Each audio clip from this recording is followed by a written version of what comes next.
2. Olá, e nós estamos aqui novamente fazendo um podcast, hoje falando um pouquinho de assuntos mais específicos. Mas antes eu vou falar um pouquinho sobre o projeto Mães e Realidades, né? Que é um projeto que tem a visão de auxiliar famílias a um caminhar mais leve dentro desse universo da parentalidade. E como acompanhamento aos casais tentantes, às gestantes, às puérperas, às mães e mulheres. Dessa forma a gente consegue abraçar a família e trazendo essa consciência na caminhada leve dentro da parentalidade. Com isso, eu, Janaína Tamiossi, e a minha parceira Cláudia Com, que somos duas psicólogas, unimos nossos conhecimentos, a nossa força e entendemos que a parceria ela traz muito benefícios e principalmente ajuda todo esse público que a gente tem como foco aí, que é a família, né? Trazer essa base familiar. O nosso assunto de hoje é um assunto importantíssimo e que traz muitas dúvidas para todas as famílias, para as mães, para as mulheres, principalmente no começo ali da vida parental. Então a gente vai falar um pouquinho sobre a nutrição, né? Sobre essa relação da nutrição. Desde quando a mulher está gestante, as questões nutricionais, o que vai influenciar a vida do bebê e também desmistificar alguns mitos na alimentação. Com isso, a dona Cláudia agora vai falar um pouquinho mais sobre a nossa parceria de hoje. Olá, tudo bem com vocês? Como a Janaína disse, eu sou Cláudia Com, eu também sou psicóloga, também sou pedagoga e hoje nós trouxemos a nossa convidada, Tainara. Vou apresentar um pouquinho para vocês a Tainara. Ela é uma parceira grande do nosso projeto Mães e Realidade e aí ela vai trazer algumas questões nutricionais para a gente conversar um pouquinho. Um tema muito importante, tanto na gestação quanto no puerpério, né? Enfim, para a nossa vida como um todo, né? Então, a Tainara Lima, ela é nutricionista, ela é formada desde agosto de 2019 pela Unip, a Universidade Paulista. Ela é especialista em nutrição materno-infantil desde 2021. Ela faz atendimento clínico e presencial em Campinas e online no Brasil inteiro. Atualmente, ela trabalha com atendimento clínico e com crianças e bebês a partir de 6 meses até aproximadamente 11 anos. Ela passa desde a introdução alimentar até as fases pré-escolar e escolar. Ela é especialista em seletividade alimentar e recusa alimentar na infância. Importante esse tema aí, a questão da especialidade na seletividade alimentar, né, gente? Porque é uma dúvida muito grande que os pais têm. Meu filho, ele tem seletividade alimentar? É uma recusa? O que é? Então, mais no finalzinho, a gente vai conversar um pouquinho com vocês a respeito disso, tá bom? Seja muito bem-vinda, Obrigada. Thay. Muito obrigada pelo convite. Estou super feliz de estar podendo passar essas informações aí pro pessoal. É um assunto muito importante mesmo, porque muitas vezes a gente fica perdido, que a gente vê muita informação jogada mesmo, né, na internet. Então, se a gente tem alguma dúvida e joga na internet, a gente vai encontrar um monte de controvérsia. Então, um lugar vai estar falando uma coisa, outro lugar vai estar falando outra. Então, é sempre muito importante a gente pesquisar e procurar profissionais que são realmente, Sim. né, qualificados no assunto, né? E que estudam realmente para ajudar, porque muitas das vezes a informação jogada na internet não vai ser o que vai solucionar de fato o problema na alimentação. Sim, né? porque cada um tem a sua particularidade, Exato, né? Apesar exatamente. de a alimentação ela ser muito ampla, ela ao mesmo tempo ela tem a sua particularidade, Com né? certeza. E aí, a pra gente gente precisa dar- respeitar mesmo a Com certeza, a individualização individualidade de cada um. É. E aí, pensando nessa questão, vamos pensar então primeiro numa gestante, né? Uhum. Então, assim, o que essa gestante, o que ela pode comer, o que ela deve comer, porque tem muitos mitos, né? Ah, eu posso comer isso, eu não posso comer aquilo, isso vai prejudicar o bebê, não vai. Então, eu queria que você contasse um pouquinho essa influência do comportamento fisiológico do bebê, né? Então, desmistificar um pouco essa questão e o que é importante para essa mãe a nível de informação. Tá. Na gestação é uma fase maravilhosa, né? Somos suspeitas, né? É uma fase incrível e que requer, sim, alguns cuidados, né? Primeira coisa, né, um mito que eu quero desmistificar aí com vocês é o comer por 2, né? Sim, Isso é por muito 2, por 3, por 4. Se é gêmeos, come por 3, né? Que no caso é a mãe mais 2 bebês. Eu sou gêmeos, quadrigêmeos e assim vai, né? Nossa. Imagina só, se for trigêmeos, né? Então é comer por 4. Então esse primeiro mito que eu queria trazer pra vocês, né? Esse comer por 2 aí, vamos numa gestação de um bebê só. O que acontece não é que a gestante precisa comer por 2. Ela precisa comer pensando na nutrição dos 2, tanto dela quanto do bebê. E vamos combinar uma coisa, tá? Dá uma fome na gestação. Então. E aí muitas grávidas se aproveitam disso pra poder, mandar ver, né? Exatamente. É o que acontece com as gestantes, o que elas relatam pra mim, né? Nunca fui gestante, não sou mãe, mas elas me relatam isso, que dá muita fome. O que acontece no primeiro trimestre de gestação, o que acontece com muitas gestantes, é esses desconfortos da gestação, né? Então, azia, muitas vomitam muito, né? Então, tem essas É por causa do cabelo do bebê. particularidades. Por causa do cabelo. É menina, Mas né? é mito, Ah, né? Ó o mito, né? Então, Ai, é eu tive menina. muita azia, o bebê é cabeludo. Isso. Então, é menina da mais azia, né? Da mais enjoo, do que Tem menino. esses tem mitos essas aí, questões, né? Tem esses mitos. Algumas gestantes não sentem nada no primeiro trimestre. É muito comum, mas algumas têm muitos desconfortos, né? Como azia, né? A azia, por exemplo, a gente consegue solucionar com algumas coisas, com algumas estratégias nutricionais. Bacana. Por exemplo, né? Tomar água bem gelada em jejum, comer coisas mais secas. Então, fazer realmente intervalos curtos e comer em volume menor, né? Comer em pequenos volumes e fazer intervalos mais curtos. E então, comer o que, por exemplo? Eu até tenho uma dúvida, que eu acho que é legal quando a gente fala em questão de enjoo, azia, né? Os ácidos, eles ajudam bastante nessa questão. Porque Tipo, água muitas... com limão, água isso? com limão, Eu já ouvi falar tomate, mesmo. né? Tá, os ácidos vai depender muito de como essa gestante ela vai se comportar. Depende muito de cada gestante para gestante. Isso é individual, muitas das A vezes. particularidade que a gente falou, né? Isso tem a Sim. ver com a particularidade. Algumas se sentem bem tomando água com limão e outras vão se sentir péssimas. Então, isso vai da individualidade também. O que eu recomendo bastante, que ajuda muito, é a água saborizada de gengibre. Então, colocar um pedaço de gengibre num copo de água, tampar, deixar na geladeira. No outro dia, tomar. A gente tem estudos aí comprovando que o gengibre, ele ajuda bastante nesses enjoos e também na azia. Então, legal, tomar bom água saber. gelada, né? O que você perguntou, Cláudia, do que comer, né? Por exemplo, torradas, né? Snacks mais secos, né? Comidas mais secas. Para que a gente diminua aí essa azia e também esses enjoos, tá? Outra coisa que é importante ressaltar na alimentação da gestante é que existem, sim, alguns alimentos que não são recomendados na gestação por conta de ter vários estudos aí comprovando o malefício de consumir. Então, quais deles, né? Vou citar alguns. Industrializados é alguns, né? Não, os industrializados tá na lista aí, né? Como Nem pra alimentos... gente, né, que não é gestante, Com também não é certeza, legal, né? Com certeza. Os industrializados, assim, com muita moderação mesmo. Refrigerantes não são alimentos indicados para gestantes, porque principalmente aqueles que contêm cola, né? Então contém muita cafeína. Chocolates, né? Oh, meu não Deus, são... amo chocolate. Não faz isso com a gente, pai. Ainda bem que eu não vou ser mais gestante. Então Tem uma esse não é o ressalva. problema.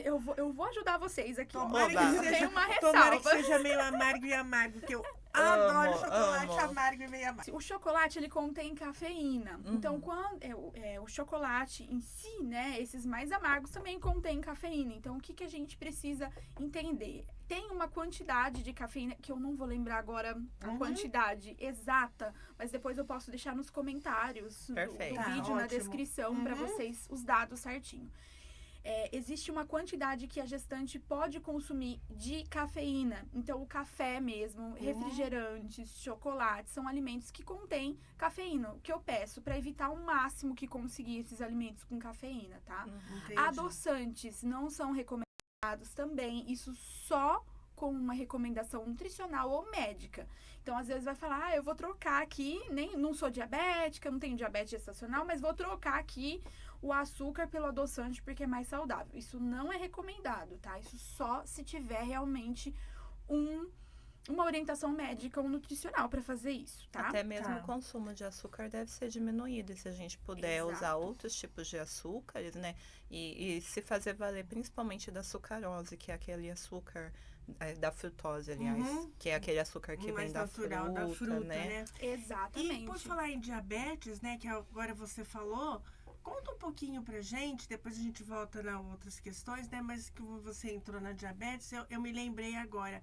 Qual é o corte? Porque muita gente acha que é igual as pessoas não gestantes, né? Conta um pouquinho pra gente dessa questão. E assim, fazendo um alerta que aqui no Brasil tem um estudo do SUS que fala que 7,6% das gestantes que passam do SUS até 20 anos de idade, elas desenvolvem essa diabetes gestacional, né? Explica um pouquinho pra gente o que é isso e o corte, que eu acho que é importante a gente falar, né? Muito importante, porque às vezes a gente tem informação de que é a mesma coisa, né? De uma pessoa não gestante. Sabe que não é, né? Mas não é, gente. Não é a mesma coisa. O ponto de corte, ele muda porque essa fisiologia de uma gestante é diferente. O corpo funciona diferente. Hormônios, né? Os hormônios, hormônios, tudo é muito diferente. Então, o ponto de corte pra gente considerar diabetes gestacional é 92 na gestação. Na gestação, né? Isso, na gestação é 92. Se tá acima de 92, já é considerado diabetes gestacional. Na verdade, a partir de 92 já é considerado. Já tem esse alerta Já aí, tem esse alerta. Então, às vezes, minha glicose em jejum deu 95. Já é considerado, né, diabetes gestacional. Isso. Porque numa pessoa não gestante, 95 não é. Tá dentro do padrão, Tá dentro do padrão ali, já é um alerta. Sim. 95 não é um valor ideal, já é um alerta, mas não é diabetes. Né? Diabetes já é outro ponto de corte para uma pessoa não gestante. Sim, sim. Mas quando a gente fala aí de uma gestante, é 92. E aí, passando para vocês algumas informações, algumas orientações do que fazer, né? Com essa quando a gente estiver no consultório atendendo, diabetes né, gestacional. A gente já vai pedir, conversar com elas, né? Sobre essa diabetes gestacional, o que acontece, né? O que precisamos pensar aí quando se tem uma diabetes gestacional? A gente precisa pensar em incluir mais fibras, né? Mais proteínas.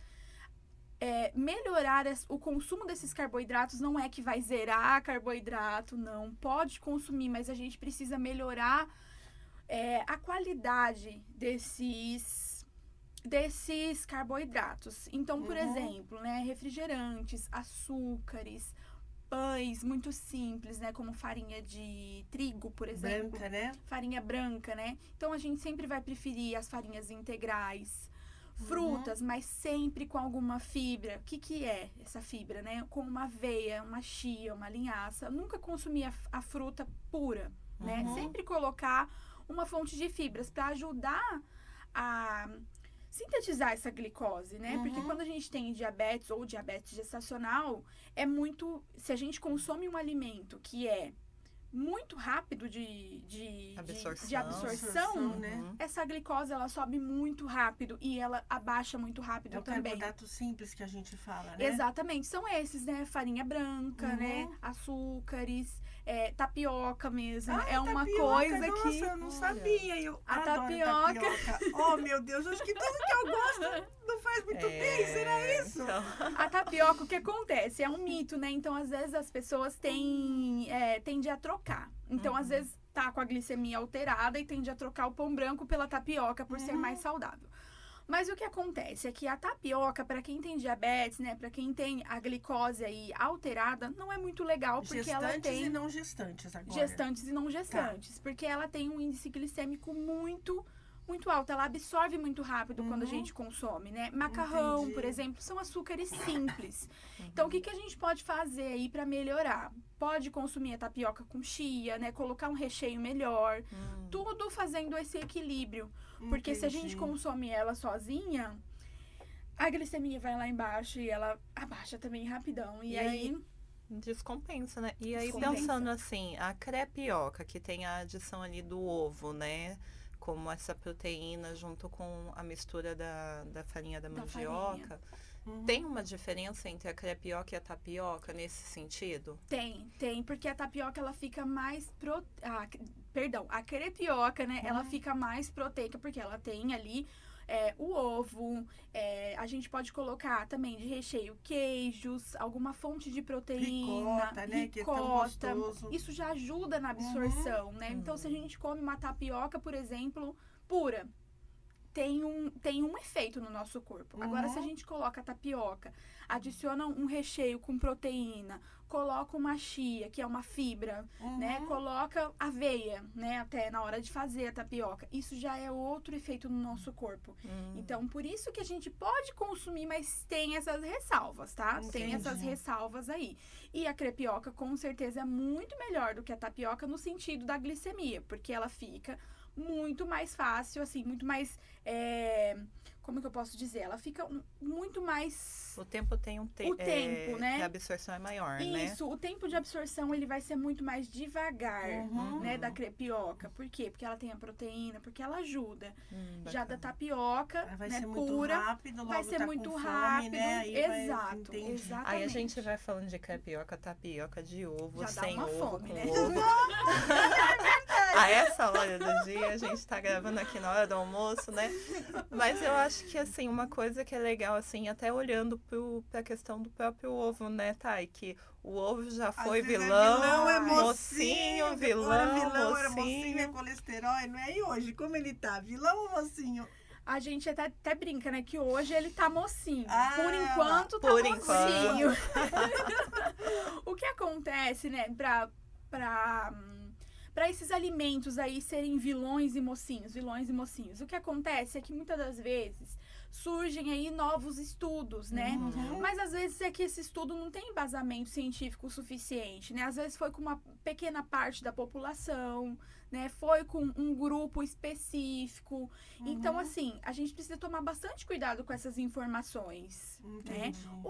Qualquer alimento, né? A gente precisa colocar na cabeça que qualquer alimento que a gente vá consumir em excesso não vai fazer bem. Sim, Né? sim. Qualquer alimento. Pode Isso ser o tudo na ovo, pode vida, ser né? fruta. Isso. Tudo em Isso excesso tudo. não faz bem, né? Tem que ter o Exatamente. equilíbrio, O né? equilíbrio, até o emocional, para o nosso emocional, né? Tudo que é em Exato. excesso, ou é porque, ou o que falta também, né? Então, o legal é, como você disse, Janaína, o equilíbrio mesmo, né? Exato. E na gestação, assim, falar sobre o emocional é algo muito importante porque se a gente pensa que, num contexto geral da vida, a gente tende, às vezes, a comer as nossas emoções, Na gestação. na Nossa, gestação, se é esse verdade. emocional não tiver trabalhado, vai ser triplicada a questão de você comer de uma forma descompensada por impulsão. E né? mesmo porque, né, há muitas pessoas, o mito, né, do emocional e da gestação, né, da gestante, porque a gestante, ela tá feliz, ela tá plena, né, e aí a gente pergunta, será que essa gestante gostaria de estar gestando? Entendeu? E às vezes, muitas vezes, esquece do emocional dela, né, só pensa no bebê, no bebê, no bebê e esquece. Como que está essa mãe? Por isso a importância do nosso pré-natal Sim. psicológico Com que a gente certeza. oferece, né? Uhum. Que o que é o pré-natal psicológico, né? Que a gente já conversou um pouquinho num outro evento aqui, que é como se fosse o enxoval da mãe, né? Emocional. O enxoval emocional. Isso. Tão importante quanto o fisiológico, o pré-natal psicológico é legal. Mas isso é um assunto para um outro dia, né? Isso, que ela vai aprender a lidar com as vai aprender a emoções. lidar com as Aí a emoções. gente falando em impulsão, isso me lembra muito também uma questão de desejo e vontade, que são duas coisas muito diferentes, né? Isso. Aí só pra gente trazer um pouquinho essa diferença aqui, vontade é aquilo que vai te saciar, né? Então você vai comer, vai te saciar, te dar o prazer aqui, porque você realmente precisava daquilo. O desejo, ele tá ligado à impulsão. por impulsos. Então, é a Sim. gula, né? É aquela coisa incontrolável. E, por incontrolável, muitas gestantes têm desejos descompensatórios, Isso, né? que é o transtorno, né? É um transtorno. E a Thay aqui vai falar Podia o que contar é um isso, pouquinho, Thay? né, dessa picamalácia, né, Thay? Exato, exato.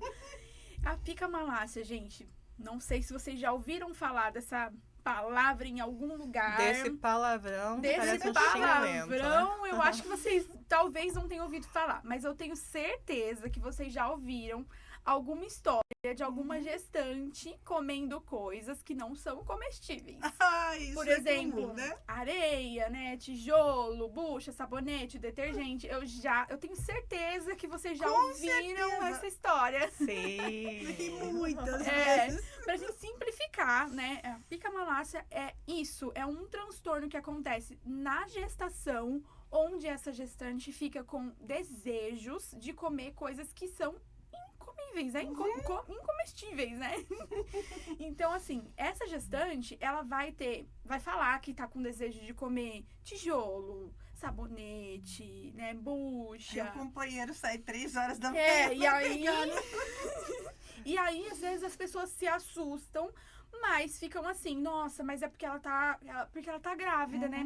Mas por que a ela mulher tem tanto esses desejos incomuns? Esses desejos acontecem por falta de vitaminas, né? A picamalácia ela é justamente ocasionada por falta de vitaminas. Então, na gestação, a gestante precisa suplementar obrigatoriamente alguns nutrientes aí. Por quê? O corpo não dá conta sozinho de fazer esses nutrientes, né? E nem na alimentação, porque a demanda da gestação é muito grande. Então, ela precisa suplementar vitaminas.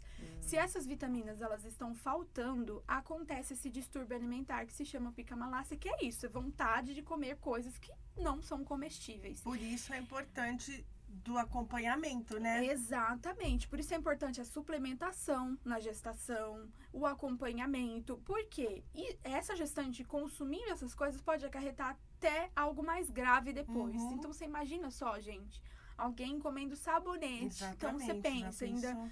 né? Isso acontece muito. Sim, né? a gente Mas- acha até engraçado, E acha né? engraçado, mas não é uma coisa que acontece normalmente. Isso Mas acontece. é um transtorno, acontece. né? E isso eu costumo dizer que é comum, mas não é normal. Acontece muito, mas isso não é normal, porque tá faltando vitaminas. Aí eu né? trago alguns dados estatísticos que eu achei muito interessante, assim. Cerca de 14% das gestantes, nível mundial a gente está falando, elas têm essa questão da picamalácia, né?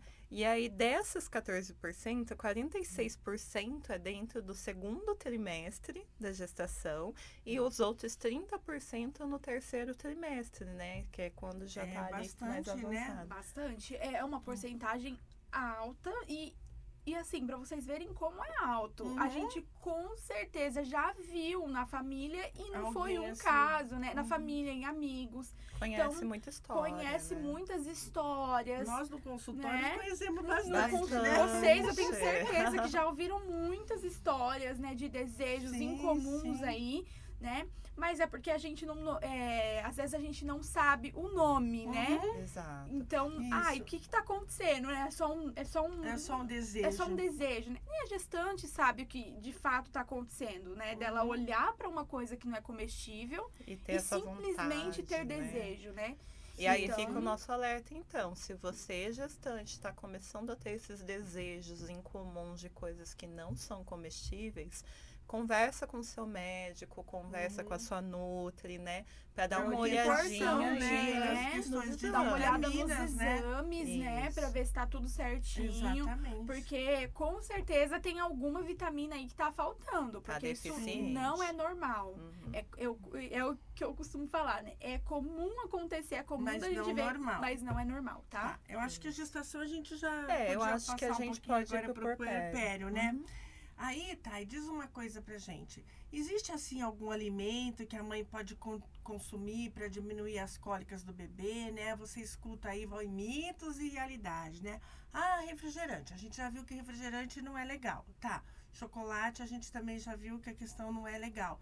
Existe alguma coisa que pode facilitar o aparecimento das cólicas e também diminuir essas cólicas no bebê, né? E até a questão da mãe também, a parte nutricional, né? O que ela pode comer, que é bom para ela, para o bebê, para fazer todas essas questões. E também queria que você já emendasse e pensasse um pouquinho nessa questão dos mitos, né? Por exemplo, o chazinho é possível, não é? Existe, não existe? Cerveja preta, né, pessoal? Nossa. Cerveja preta, canjica e tudo mais. São receitas da vovó, né? Mas isso realmente é mito, é verdade? Queria que você contasse um pouquinho pra gente. Tá. No pós-parto, a gente já encontra outra realidade, né? Já é um marco realmente, né? É uma mudança de fase total. Na alimentação também a gente tem essa mudança, porque no pós-parto existem alguns alimentos que é muito bom a gente evitar eles no pós-parto, né? Por eles não serem bons em qualquer fase da nossa vida, né? Então é sempre bom a gente evitar esses alimentos mais pesados, industrializados, né? Refrigerantes, enfim. A questão da cólica é uma outra questão também, que é um mito gigante, né, de alimentos que podem ocasionar cólica. Não pode comer alface. Nossa, essa do alface, eu já vi tomate. Tomate. Eu já vi tomate, Eu já vi leite, é muito comum, pipoca. uva, sal, Já né? vi. Mas também muito sal também nem pra gente, né? Peixe, banana, né? Várias questões aí. Eu tô tentando lembrar de uma outra coisa que eu ouvi também, mas depois eu... Uva, não, eu acho que era um outro alimento que eu ouvi assim, que eu falei, gente, nossa, acho que couve. Couve. Eu sabia do Não alface, pode a couve porque dá couve. cólica. O que acontece é que fisiologicamente esse bebê tem um trato gastrointestinal imaturo demais. Sim. Então, naturalmente ele vai ter cólicas, né? Porque ele tá se desenvolvendo, é imaturo ali. Então, por isso que um bebê recém-nascido, ele tem que tomar só leite, porque é de fácil digestão, né? Leite ou fórmula, porque é de fácil digestão. O leite materno, eu digo. E porque esse trato gastrointestinal é muito imaturo. Então, não existe um alimento comprovado cientificamente aí que diminua essas cólicas desses bebês, assim, de uma maneira geral. Mas existem alguns alimentos que dá pra gente evitar para que a gente, digamos assim, que amenize também, né? Então, se a gestante, ela tem a gestante não, agora a gente já tá no pós-parto, né? Se essa mãe aí, se essa puérpera, ela está se alimentando de maneira com alimentos muito industrializados, por exemplo, né? Muito açúcar nutricional, né? Se tá uma alimentação muito pobre nutricionalmente falando, né? O que é uma alimentação pobre nutricionalmente? É uma alimentação que não oferece nutrição. É uma alimentação que é só o fato, assim, de... É só um alimento, né? Só para matar a fome. Isso não nutre, né? Então, são alimentos industrializados em excesso, né? Açúcar em excesso, refrigerante, sódio.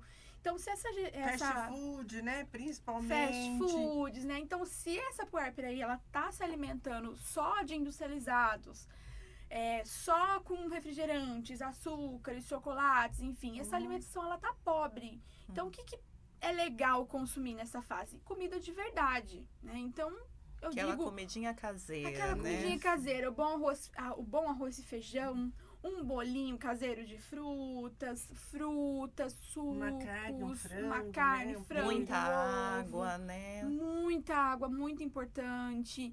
Então, assim, consumir alimentos de verdade mesmo. Esses alimentos que a gente não precisa desembalar, que a gente não precisa... Eu falo sempre para as parturientes, né, que a gente tem as puérperas e tal, né? Eu falo assim para elas, a gente abre menos e descasca mais. Eu acho Essa isso é uma boa. uma boa, entendeu? Porque a Exato. gente sabe que é corrido, então a importância da rede de apoio, né? Para que elas possam estar tendo nutrição para ela, porque elas estando bem, o bebê também vai estar bem, né? Exatamente. O pós-parto tem uma questão que eu sempre dou orientação de tentar fazer marmitinhas para congelar, porque isso é muito Ótima importante. ideia. porque muitas vezes ali ela não vai conseguir cozinhar e ela vai ficar dependente de outras pessoas para cuidar da alimentação dela. E às vezes essa alimentação pode não ser a das melhores, porque às vezes é o que precisa ali, é o que dá tempo de pegar, né? É o de apoio, né? É o desembalar, isso. exatamente. Então eu sempre dou orientação de tentar deixar as marmitinhas congeladas com comida mesmo. Arroz, feijão, uma carne, um legume refogado, uma saladinha se conseguir. Então eu sei que esse momento é delicado pra gente ficar ali, pra puérpera mesmo ir lá cuidar da alimentação. Eu sei que é delicado, então por isso que eu sempre dou essa orientação de congelar as marmitinhas. Isso faz uma grande diferença. Rede de apoio, Rede aqui de vai a apoio nossa total dica. Rede de também. apoio, Vai né? lá, Né? já monta as marmitinhas para gestante, cozinha os legumes, congela, põe em porções individuais. Porque no momento que ela estiver sozinha, que geralmente na primeira semana ela tem um bom acompanhamento com várias pessoas em casa.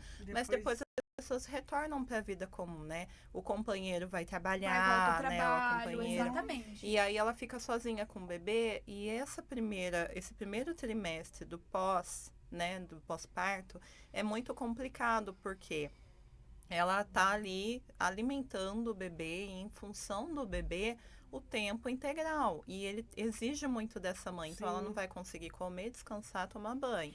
A marmitinha já vai ajudar, ela só descongela. Nutrir fisiologicamente, porque a gente ainda tem que pensar na nutrição emocional, né? Exato. Que é outra questão. E como a Janaína disse, a rede de apoio também é muito importante. Então, se puder fazer antes essas marmitas e congelar, por que não, né? Isso, antes do bebê chegar. chegar. Sim, para que ela possa estar nutrida, né? Tanto fisiologicamente quanto depois toda a rede de apoio nutrindo emocionalmente, né? Exato. A gente consegue deixar a comida congelada pronta até 3 meses no freezer, tá? Então é uma orientação importante aí. Então, às vezes, eu não quero deixar porque vai estragar, vai ficar muito tempo no freezer. O freezer, na temperatura correta, ele consegue sim preservar os nutrientes. Então a gente consegue deixar até 3 meses alimentos que já foram manipulados ali, né? Então um arroz, feijão pronto, a gente consegue deixar até 3 meses congelado. Depois é só descongelar na geladeira, né? Deixar para descongelar de um dia para o outro.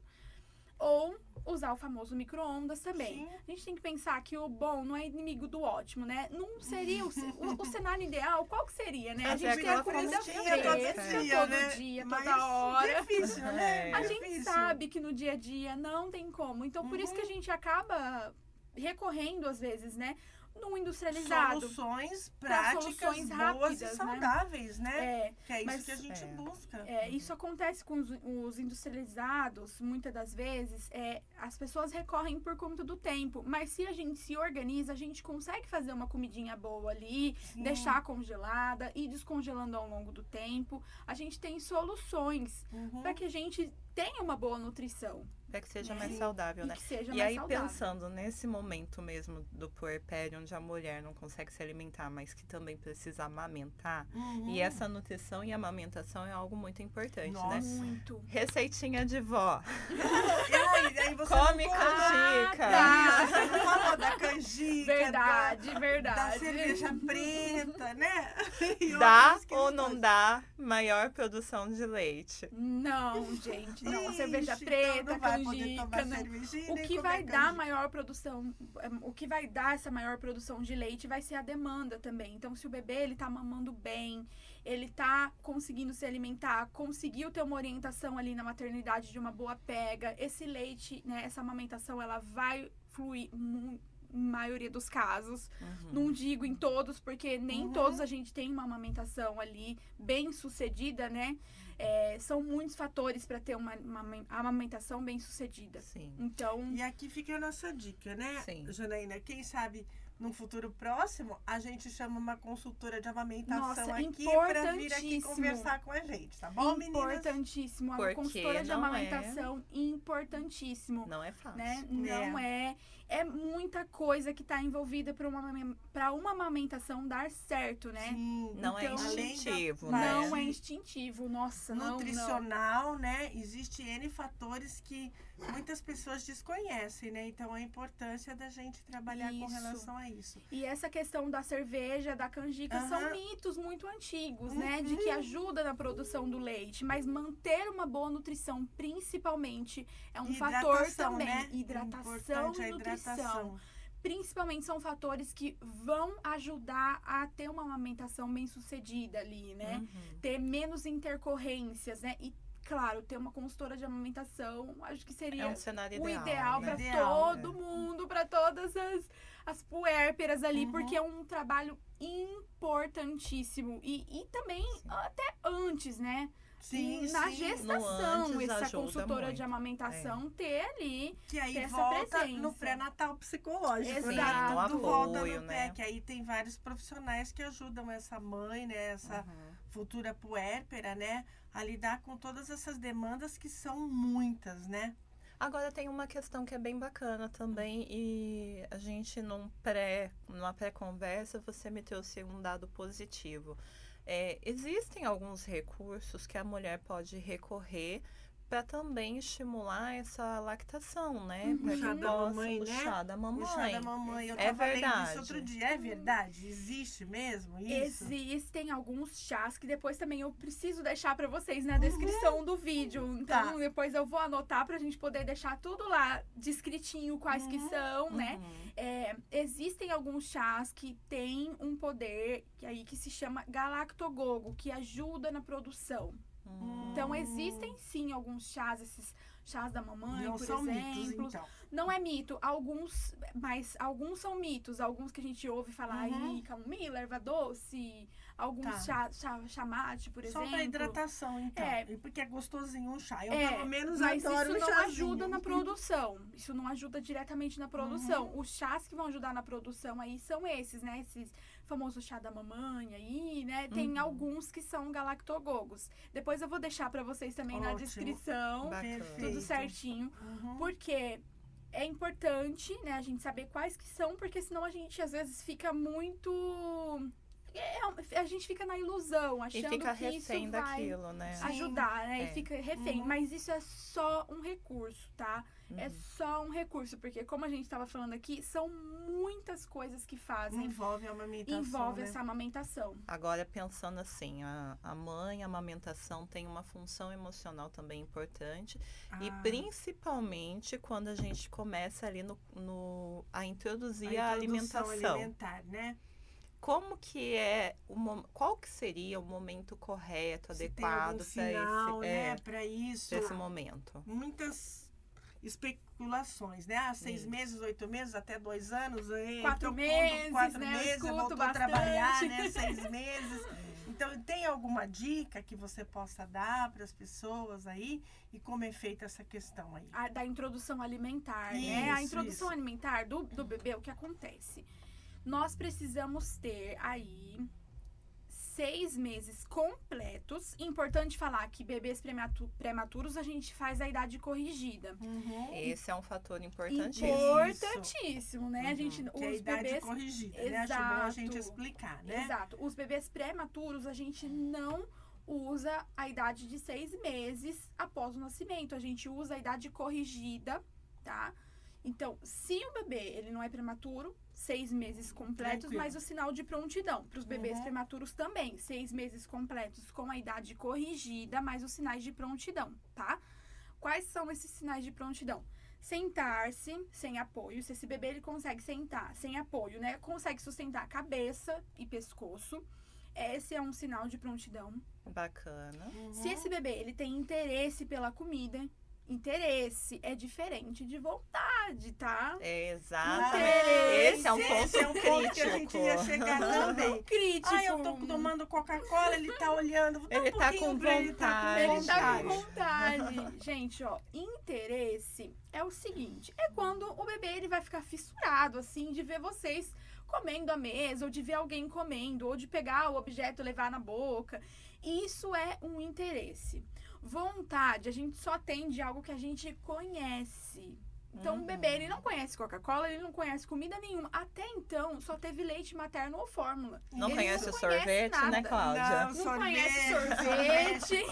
O sorvete a gente tem uma história, mas antes do sorvete eu vou contar uma outra história pra vocês. Meu filho, ele hoje, o mais velho, tem 29 anos. E a minha mais nova tem 25, né? A Janaína sabe, conhece. Então, o que acontece? Quando o meu mais velho, ele era bebezinho, aí o pediatra falou, então você vai introduzindo, né? Acho que com 6 meses, 7, alguma coisa assim, agora eu não me recordo, já faz um tempinho, né? Pouco tempo. Pouco tempo. Aí ele disse assim, olha, você começa com 2 legumes e vai fazendo e tal. Você tempera, e aí ele disse algumas coisinhas, exceto sal. E eu me recordo, gente, como se fosse hoje. Minha mãe estava comigo no consultório, ela virou, olhou para ele e falou assim, coitadinho, vai comer sem sal, sem gosto.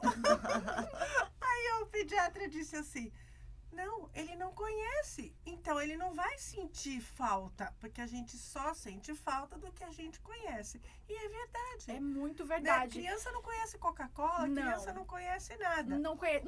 Criança, na verdade, gente, o bebê, ele né? não sabe nem o que é comer. Porque comer é aprendido. Comer não é instintivo, não é algo que a gente, instintivamente, a gente vai lá e come. A gente aprende a comer. E aí as mães podem confundir as vós, né, as pessoas mais antigas com o instintivo, porque pensando que essa primeira infância o bebê está numa fase oral. Então, ele vai conhecer o mundo pela boca. Então, tudo vai pra boca. Ele tá com vontade, né? Não é só a comida que vai pra boca, né? Tá olhando tudo, brinquedo, tudo vai pra boca, né? Então, isso é um interesse, né? Esse é um sinal de prontidão que a gente diz que é um interesse, porque esse bebê, ele tá observando, né? Ele pega objetos e leva pra boca. Então, isso significa que ele vai conseguir levar o alimento pra boca, né? Então, tem esses sinais de prontidão, esse interesse é um sinal de prontidão, mas é um interesse, não é uma vontade, porque ele vai aprender a comer ao longo da introdução alimentar. Para que serve, né, a introdução alimentar? A introdução alimentar, ela serve para apresentar alimentos e aprender a comer. E o que pode oferecer? Isso. A questão do sal que você falou, Cláudia, é muito interessante, porque o sal... a recomendação, né, a orientação que nós temos hoje é oferecer o sal somente após 1 ano de idade, ainda com muita moderação. Mas a comida vai ficar sem graça. Exatamente. É porque a gente não conhece a comida sem sal, né? A gente acha que vai ficar sem graça. Mas e aí a gente já acostumou com isso, né? A gente já acostumou. Se a gente come uma comida sem sal, a gente acostumou, porque a gente come com sal, né? Uma pessoa que come comida sem sal nenhum, pra ela isso é normal, né? Pro bebê também é a mesma coisa. Pro bebê vai estar normal, não vai estar ruim, porque o intuito é apresentar também os alimentos da forma que eles são. E aí, oferecendo de que forma, né? Porque assim, às vezes a gente vai e faz aquela papinha que mistura tudo, amassa tudo. Será que isso é positivo? Ou qual seria a forma mais adequada, correta pra gente oferecer, né, o alimento pro bebê? Tá. Essa questão das papinhas também é algo que hoje nós não orientamos mais, nem peneirar, nem liquidificar tudo e nem misturar alimentos para oferecer tudo misturado. Hoje o que a gente faz? Oferece tudo separadinho. Então, oferece o arroz separado do feijão. Isso para o bebê conhecer, porque é para isso que serve a introdução alimentar. Hoje, se nós formos... o ideal é amassar com um garfo, né? Cozinhar bem e amassar com um garfo. Liquidificar hoje, nós não temos mais essa orientação de liquidificar e nem de amassar tudo junto. Então, vai amassar, amassa o arroz de um lado, o feijão do outro, o legume do outro, cozinha a carne de uma outra maneira também, oferece tudo separadinho. Assim ele vai sentindo o sabor de cada alimento, o que ele quer, o que ele gosta, o que ele não gosta, porque eles também têm preferências. Tem preferências, né? Exatamente. E diz uma coisa pra gente, quando a gente faz nessa introdução, por exemplo, mel pode dar, a gente escuta, né, várias questões, né, mel pode dar, e coloca o melzinho na frutinha, morango, né, açúcar a gente já viu que não é, mel acho que também não, porque é uma questão, né. Mas a gente fica com essa dúvida porque mel é natural, né? Mel é natural, e aí, como é que fica essa questão? Tá, o mel é uma questão delicada também e polêmica, né? Que é porque é receita de vó também, né, gente? O mel. O que acontece com o mel? Ele é considerado um açúcar também. O açúcar branco, né? O que nós temos de orientação hoje? Após os 24 meses, né? Que é os 2 anos, com muita moderação também. Então, o mel, ele entra ali como um açúcar, Então, por isso, nós não Entendi. oferecemos a introdução alimentar. Uma outra questão. Eu recomendo aí oferecer o mel só depois de 3, 4 anos de idade, porque o mel, por mais que ele tenha ali um embasamento legal, tudo mais, a gente corre o risco de ter botulismo infantil. Então, o mel, ele tem esse risco.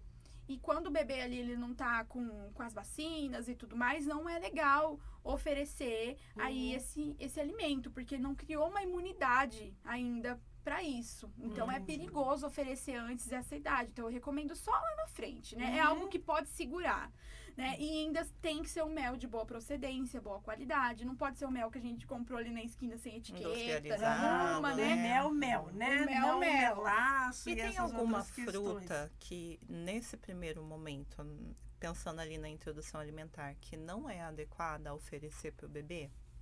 A gente escuta os mitos, mas a gente sabe que não é verdade, né? Por exemplo, leite com manga, né? Esse tipo de coisa. A gente já sabe o porquê, né?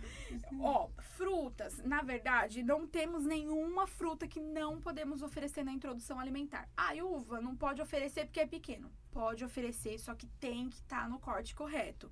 O que acontece é isso, nós precisamos oferecer da maneira correta. Se a gente vai oferecer uma uva inteira ali, aquilo ali Vai engasgar, é né? uma bomba, não pode oferecer inteira. Tem que cortar o corte longitudinal, que é em 4 partes, tudo certinho, porque senão a gente tem um risco de engasgo. Mas frutas, nós podemos oferecer qualquer fruta, até mesmo as frutas pequenas, só que precisa estar no corte correto, né? Então, pode oferecer uma amora? Pode, mas tem que estar no corte correto. Pode oferecer cereja? Sim, mas tem que estar no corte correto. Maracujá, por exemplo, tomate. Não tem nenhum alimento in natura, assim, de frutas, verduras e legumes que nós não podemos oferecer na introdução, E tá? o suco ficaria como nesse sentido? O suco, ele ficaria a partir dos 12 meses, tá? Então, só a partir de 1 ano, porque nós damos preferências à fruta in natura, tá? Antes de 1 ano, nós damos preferências à fruta in natura. Até para não correr o risco de colocar açúcar, o mel no suquinho, exatamente, né? Exatamente. Mas E a também, laranja também, né? Por exemplo, a gente tende a fazer o suquinho de laranja, da laranja lima, né? Por não ser tão cítrica. E oferecer bastante para os bebês o suquinho de laranja lima, in natura. Isso, mas isso a partir dos 12 meses, que é o recomendado, porque sucos, qualquer suco natural, a gente só oferece a partir dos 12 meses ali, tá? Por conta de toda essa questão da introdução alimentar, ela ser um momento para oferecer as frutas, as verduras e legumes de forma natural, tá? E por isso que é tão importante a gente consultar uma Nutri, né? Principalmente nesse momento de introdução alimentar, porque assim... Vem de novo a história da vozinha, né? Ah, é verdade. Mas eu dei pro meu filho, ele E nunca não morreu. Morreu, exatamente. Ai, mas eu dei e não morreu. Não sei por que tem essa frescura. Hoje em dia tem Hoje essa em frescura, dia é tudo né? diferente. É tudo assim. Dei lá um belo de um fubazinho com não sei o quê, né? Com 2 meses de idade. Olha aí como tá forte, Eu dava leite de vaca, né, Raquel? Eu dava leite de vaca. Hoje tem essas frescuras. Mas o que acontece, gente? É por isso que eu sempre peço para avós virem na consulta, avós, pai, mãe, tio, eu falo todo mundo que tá. Papagaio também. Papagaio, cachorro, todo mundo que quiser vir. Da parentalidade, né? Da parentalidade, que todo mundo que cuida dessa criança, Exatamente. Eu falo, todo mundo que vai estar ali de rede de apoio, que vai estar em contato com essa criança, chama para vir na consulta. Porque a gente precisa aprender, a gente precisa entender como que a gente vai fazer essa introdução alimentar, né? E bacana. Você falando da introdução, a Janaína até um pouquinho agora ela comentou a respeito do sorvete. Eu tenho um priminho que a mãe, ela é vegana, ela não come nada assim de origem animal, né? Animal, tal.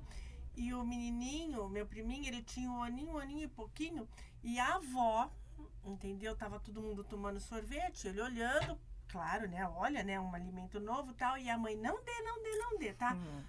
Mas não deu outra. A mãe saiu por algum motivo, a avó pegou uma colherada generosa do sorvete e deu pra criança. Ofereceu. Entendeu? E a criança se deliciou. Claro, né? Com certeza. Açúcar, né? Então aí ela se deliciou. Então a importância disso, quando você falou, todo mundo, para todo mundo falar a mesma língua, né? Exato.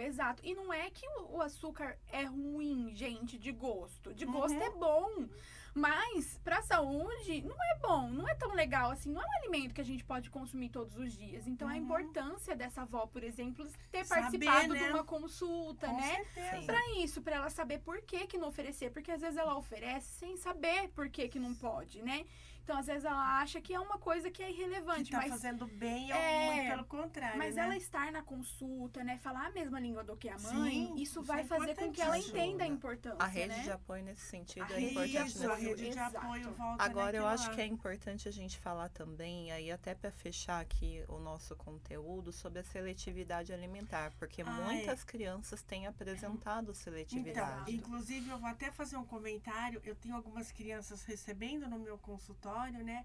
No sentido assim, a mãe fala assim, ele não come nada. Por exemplo, só come chocolate ou só come batata. Então, eu queria que você dissesse um pouquinho a diferença, né, entre Seletividade essa e recusa, né? seletividade e essa recusa, né, que é importante. E se ainda der tempo, né, a gente falar um pouquinho sobre o TARI, né, que eu acho que é importante, que é algo que todo mundo conhecer um pouquinho, né? Tá. A seletividade alimentar e a recusa são duas coisas distintas, tá? O que é a recusa alimentar? A recusa alimentar é quando uma criança ela não quer comer por algum motivo. Então, às vezes ficou doente, a dentição trocando, isso também influencia. Ou então, ela realmente enjoou de algum alimento e ela tá recusando. Ou às vezes ela tá um pouquinho mais tristinha. Então, ela fica na dela, não quer comer. Isso é uma recusa alimentar. Agora, a seletividade alimentar, ela é algo que é uma recusa alimentar bem estendida, mais comportamentos. Então, o que significa comportamentos, né?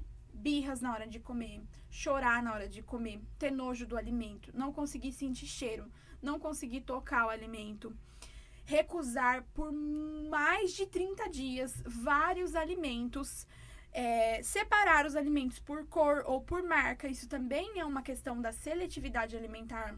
Ter um repertório alimentar bem limitado ali, com menos de 20 alimentos consumidos no total. Então, esses são alguns sinais da seletividade, tá? A recusa alimentar, ela é reversível. Então, a gente consegue, com algumas orientações ali, reverter essa recusa alimentar.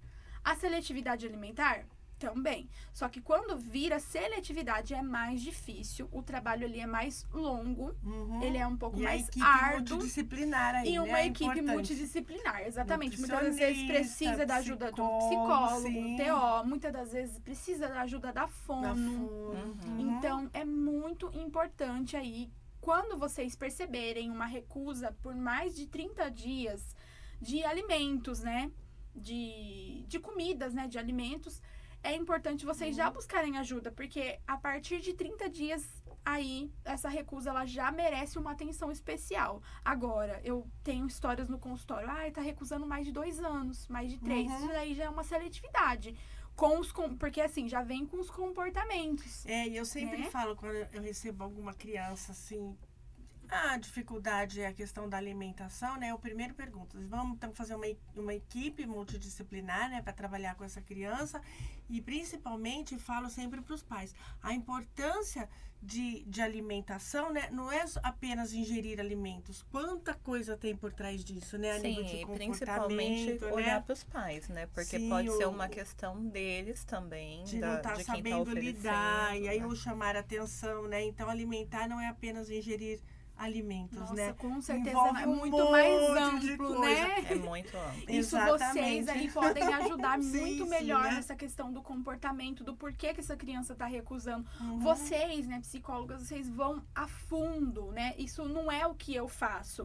O que eu faço é ver a parte nutricional, orientar, fazer a parte nutricional mesmo. O que Sim, fazer de porque comida. normalmente falta nutriente, né? Aí Com entra com certeza. suplementação, Com N certeza. coisas aí, né? E a tá sua aí a importância da parte. equipe Sim, multidisciplinar, como eu né? disse, a equipe multidisciplinar. E a gente tem que trabalhar. Quando a gente trabalha com crianças, né? Existe até aquele provérbio, né, africano que eles falam que uma criança precisa de uma aldeia para cuidar, Pra né? cuidar, exatamente. Então, ele é bem significativo, né? E aí a gente vê o quanto esse assunto nutrição rende em todos os aspectos da vida, né? Sem dúvida. Mas a gente quis trazer alguns pontos importantes, principalmente aqui passando pela gestação, puerpério e introdução, porque são momentos críticos aí, né, para uma mãe.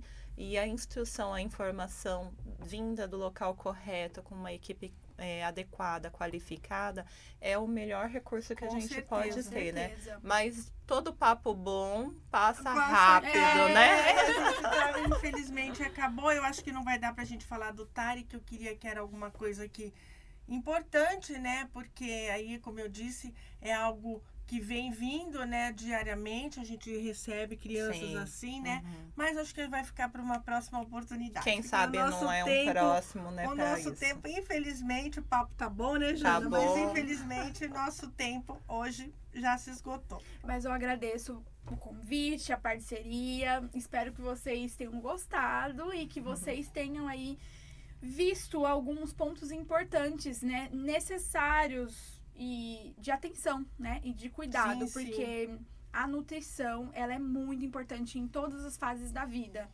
E na infância não é diferente. A gente não pode deixar isso passar, negligenciar, porque é muito importante uma criança bem nutrida. nutrida, E toda né? criança merece. E que Com isso se certeza. estende, né? Se estende pro resto da vida ali numa Porque qualidade se ela de vida. foi trabalhada e experimentou vários alimentos, tal, com certeza vai ser aquele adulto que vai continuar experimentando novos alimentos, Com né? certeza. Tá, e a gente agradece muito. Muito obrigada. obrigada.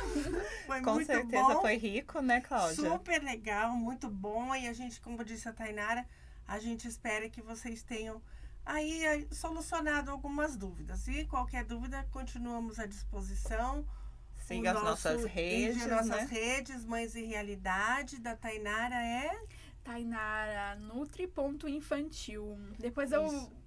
Manda deixo lá pra vocês gente, A tá? gente também. põe aqui Nós também. estamos à disposição. Até mais. Até, tchau, tchau.